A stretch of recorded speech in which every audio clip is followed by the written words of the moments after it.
돌아가시면 이렇게 뭐 사십구제도 지내고 뭐 이렇게 제를 지내잖아요.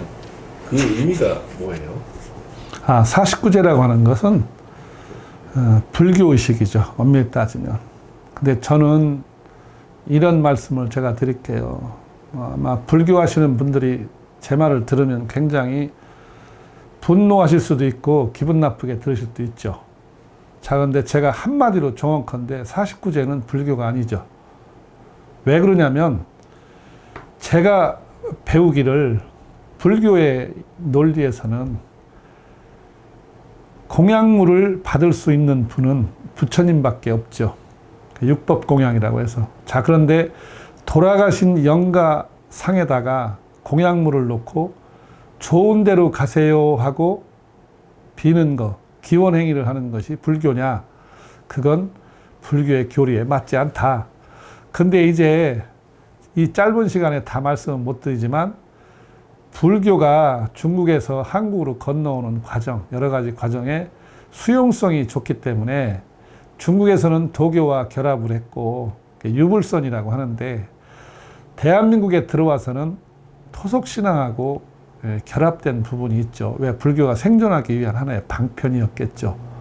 그래서 49제 사실은 그 조상의 훈령이 있겠느냐, 그건 조금 49제에 대한 의식에 대해서는 다시 한번 생각해 봐야 되겠다. 그게 이제 물론 조상을 위한다. 저승에 가시는 내 부모, 조상 뭐 이런 분들한테 내가 후손으로서 예의를 갖춘다는 그런 의미가 있는 건 분명하지만 그 이상도 그 이하도 저는 아니라고 생각합니다. 제가 이렇게 얘기할까요? 귀신이 있습니까? 하니까 저는 귀신이 있다고 하는데 저는 제 눈으로 본 적이 있으니까 있는데 저도 사실 무속인으로 출발했지만 과거에 15, 16, 17, 18, 19, 20 요때 10대 후반, 20대 이렇게 30대 지나오면서 저도 궁금한 게 그거예요. 내가 본 귀신이, 내가 본 그 영매가 진짜일까? 진상일지 허상일지를 저도 지금도 잘 모르겠어요. 솔직히 궁금해요.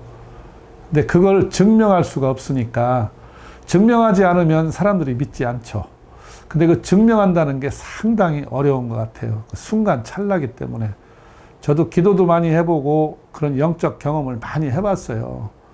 그래서 제가 무속인이 됐겠죠. 자, 그런데 그것이 과연 진짠가에 대해서는 저도 좀 증명할 수 없으니까 여러분들한테 무슨 말씀 할까요? 그런데 제가 공자님의 말씀을 제가 빌려서 이런 말씀을 드릴게요. 제자가 공자님한테 물었대요. 귀신이 있습니까? 하고 물으니 공자께서 그랬다네요. 귀신이라는 말이 있는 거 보니까 없다고 할 수는 없겠구나 이랬다는 거예요. 그러니까 대개 귀신을 봤다, 귀신의 존재 여부에 대해서 말할 수 있는 것이 일반화시킬 수 없다는 것 때문에 문제가 있죠. 어느 분은 귀신을 봤대요. 근데 네가 본 걸 얘기해 보라고 그러면 듣는 분 입장에서는 내가 경험한 게 아니니까 그걸 믿기가 어렵죠. 그런 어떤 애매한 게 있고요. 무속인들이 신들림 현상이라고 하는 게 있어요. 그것이 한문으로 내릴강자, 귀신 신자에서 강신 그래요. 강신 현상. 근데 이제 강신 현상이 여러 가지 종류가 있죠. 저 같은 경우는 뭐 대소변을 받아낸다든가 소화가 안 돼서 계속 토한다든가 그리고 귀에서 레시바 꼽은 것처럼 소리가 들린다든가 좌우에 이렇게 귀신이 시립해서 서 있다든가. 근데 저는 지금까지 귀신을 정면으로 본 적이 없어요. 제가 옆에서 이렇게 시립해 있는 건 봤지만 제가 옆에 시립해 있는 걸 보고서 이렇게 고개를 돌리면 없어져요. 그리고 정면을 보면 다시 또 옆에 이렇게 모여요. 그런 현상은 제가 봤는데 주변의 동료 무속인들, 뭐 선후배 무속인들의 왜 무속인이 되셨습니까? 하고 처음에 그런 사연 얘기를 들어보면 공통점이 있죠. 대개 보면 눈으로 보인다든가 귀로 듣는다든가 그리고 어떤 분이 오면 그 어떤 분의 아픔을 내가 몸으로 느낀다든가 또 꿈을 꿨는데 꿈에서 일어나는 것이 현실에 적응이 되더라. 뭐 이런 거. 그런 종류예요. 근데 그게 이제 오래 가느냐 영원히 가느냐 1년 가느냐, 1년 6개월 가느냐, 3년 가느냐, 시차는 존재하는 것 같아요. 그래서 저도, 과거에 굿도 해보고 이렇게 해보면, 뭐, 미친굿, 병굿 많이 해보고 해봤는데, 이 시효가 무속인마다 이게 대를 잡아서 신이 내리는 강신현상을 그것도 아까 전자에 말씀드린 일반화할 수 없고 다 개별화의 문제니까 내가 경험했다고 이걸 믿으라고 할 수는 없는 거니까 그런 어떠한 괴리가 있다. 그 말씀을 드리고 되게 무속인들 저도 경험을 해보면 되게 조상신 실린 분들 보면 우리가 영금하다고 하는데 영험한 것이 그 영험의 약발이 3년 그렇게 정확하게 가시는 것 같아요. 근데 이제 어떤 분은 또 오래 가시는 거 있고, 물론 기도하고 열심히 어떤 천신만신이라고 했으니까 종류에 따라서 저도 솔직히 고백을 하면 어떤 때 손님이 오면 그 사람의 운명이 잘 보이는 분이 있어요. 그리고 말문이 터지는 데가 있고, 어떤 분이 오면 말문이 완전 막히는 경우도 저도 경험을 해요. 그럼 저도 곤란하죠? 그러면 영으로 안 되면 저는 글로 또 봐요. 저 양쪽으로 보는데 저도 100%라고는 단정할 수 없죠. 아, 내가 이럴 것이다라고 선생님의 미래에 대해서 이렇게 안내해 주는 것이지 내 말이 꼭 100%다. 저는 그렇게 주장하지는 않죠. 무속에서는 그 재의 현상이 있어요. 그걸 재례라고 하는데 이제 왜 육아에서 왜 제사 지내잖아요. 제사 지내는 것처럼 무속에서도 이제 굿이라는 행위를 통해서 뭔가 죽은 자와 이렇게 접촉을 하죠. 근데 이제 되게 이런 거예요. 사람이 죽어서 원이 있으면 그 원을 못 풀면 귀신으로 다시 환원해서 후손한테 자꾸 화가 미치고 후손한테 나타난다고 이렇게 무속에서는 얘기하고, 그래서 돌아가신 영가, 돌아가신 조상에 대해서 상을 차려서 평상시에 좋아하는 음식을 대령해서 대우를 해서 기분을 풀게 하고 또 그 원을 회원시켜서 그렇게 하는 행위를 통해서 좋은 데로 간다는 거죠. 그래서 이제 대개 보면 이제 뭐 조상굿 뭐 이렇게 다 보면 회원의 의미가 있고요. 그건 글쎄요. 근데 저는 그런 경험은 해봤어요. 제가 조상굿을 해서 돌아가신 분을 회원을 해드렸더니 후손들이 그 다음 날이나 일주일 사이 안에 꿈을 꿨는데 자기 돌아가신 아버지가 험하게 돌아가셔서 풀어주느라고 구술했는데 아버지가 이틀 만에 나타나서 고맙다고 잘 받았다고 네가 준 새 옷 갈아입었다고 이렇게 모르겠어요. 꿈에 나타났다는 그런 경험도 있고 한데 굿에도 종류가 많죠. 뭐 우리가 옛날에 과거에는 의료시설이 발달 안 했으니까 되게 이 천연두에 걸리면 많이 죽었단 말이에요. 그래서 이제 사실은 옛날에 과거에 샤머니스트, 이 무속인들이 그 어떤 마을 단위로 이렇게 있는데 한국에서는 이제 단골레 그러죠. 그게 이제 단군의 의미가 있는데 충청도 이쪽 가면 재석이라고 하고 그런 의미가 있어요. 근데 이분들이 대개 보면 의사 역할도 했단 말이에요.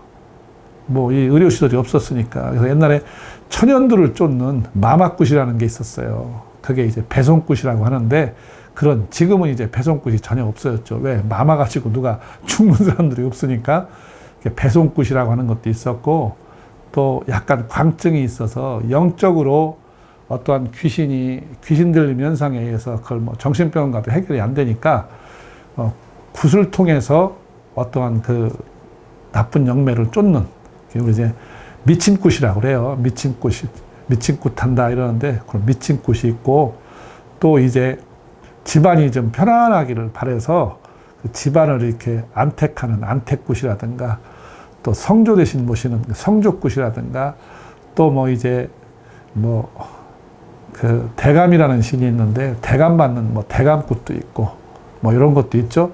그리고 이제 단순히 내가 사업이 잘 안 된다. 집안이 뭔가 자꾸 우환이 낀다고 그래서 그 재수가 좋아지겠다 하고서 재수굿들을 하는데 뭐 이런 굿이 다양하게 있죠. 그리고 뭐 이제 저 집안마다 지방마다 조금씩 차이가 있어요. 굿의 형태가. 바닷가 같은 데 가면 이제 고기 잡는 게 생업이니까 출항하는 배가 무사하게 만선돼서 오기를 바라는, 뭐 풍어를 기원하는 풍어제가 있고 뭐 여러 가지가 있죠. 그리고 뭐 강원도 가면 또 강원도 나름대로 어떤 굿의 형태가 있고 재래 형태가 있는데, 제가 여기서 좀 불편한 진실은 사실 재수굿은 없다는 거예요. 내가 굿을 해서 재수가 좋아진다? 그럼 저부터 하겠어요.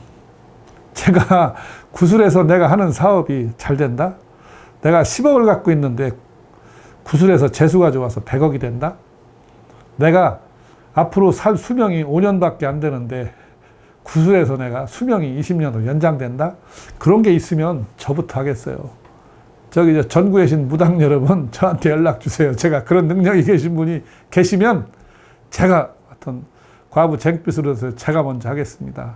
근데 저도 50년 동안 무당을 했지만, 무속인이면서 술객을 했지만 그런 거는 없는 것 같아요. 저도 감히 말씀드리지만 저는 재수굿은 안 해요. 재수가 좋아진다? 뭐 그거는 일종의 기원행위에 불과한 거지, 내가 그 행위를 통해서 내가 꼭 된다, 요것도 문제가 있고, 일부 불편한 질신 중에 또 있죠. 저도 옛날에 그 경험을 해봤어요. 주변에 그런 분들이 계룡산 가서 굿하시는데 조건을 다는 조건굿이라는 게 있어요. 이 굿을 통하면 뭐가 이루어진다. 이게 조건을 달고 굿을 하시는 게 있죠. 제가 이름을 저희 그냥 조건굿이라고. 근데 그런 게 있을까요? 굿을 하면 죽을 사람이 낫는다?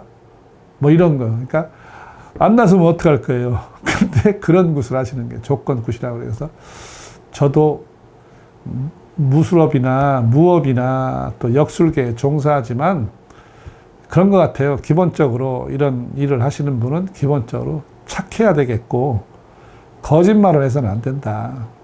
내가 점사를 놓고 내가 당신의 운명을 풀이했는데 그게 틀렸으면 내 능력이 그만큼밖에 능력이 안 되는 거예요. 오늘 현재는. 그러면 더 부단히 내가 기도 열심히 하고 더 열심히 학습을 통해서 뭔가 내 테크닉을 늘릴 생각을 해야지, 의도적으로 내가 거짓말을 하거나 운명을 왜곡하거나 이런 것은 문제가 있다. 제가 두 말씀을 하나 드리면, 결론적으로 인생에는 기적이 없다는 거예요. 절대 기적이 없어요. 내 노력한 대가고 내가 타고난 운명의 대가라, 이렇게 말씀을 드리고, 또 한 가지, 세상에는 공짜가 없지요. 아까 기적이 없다고 했으니까 또한 공짜도 없어요. 그런데 내가 어떠한 부적을 쓰는 행위를 통해서, 굿을 행위를 통해서 내가 재수가 좋아지고 안 되는 것이 이루어진다. 이런 것은 다 운명 속에 포함되어 있는 것이지 그 행위를 통해서 그게 이루어지는 것은 아니다.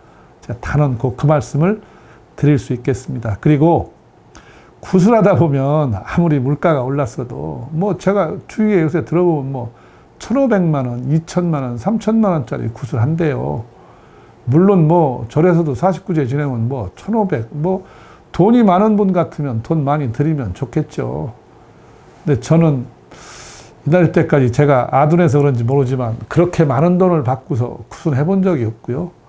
저는 한 300에서 350 정도면 굿이 다 되지 않겠느냐, 저는 솔직히 그런 마음이 있고, 조금 너무 과도하게 돈을 요구하는 것은 일반인들이 좀 주의했으면 좋겠다, 그런 말씀을 드릴게요. 제가 아마 전국에 계신 무속인들한테 욕 많이 얻어먹을 것 같은 얘기죠.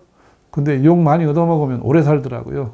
제가 귀가 큰 거 보면 장수할상이라 제가 오래 살고 싶습니다. 여러분, 제 얘기를 너무 고깝게 생각 안 하셨으면 좋겠습니다. 제가 반성의 의미에서도 제가 무속인으로서 이런 말씀을 드리는 거라는 것을 말씀을 드리겠습니다. 예, 감사합니다.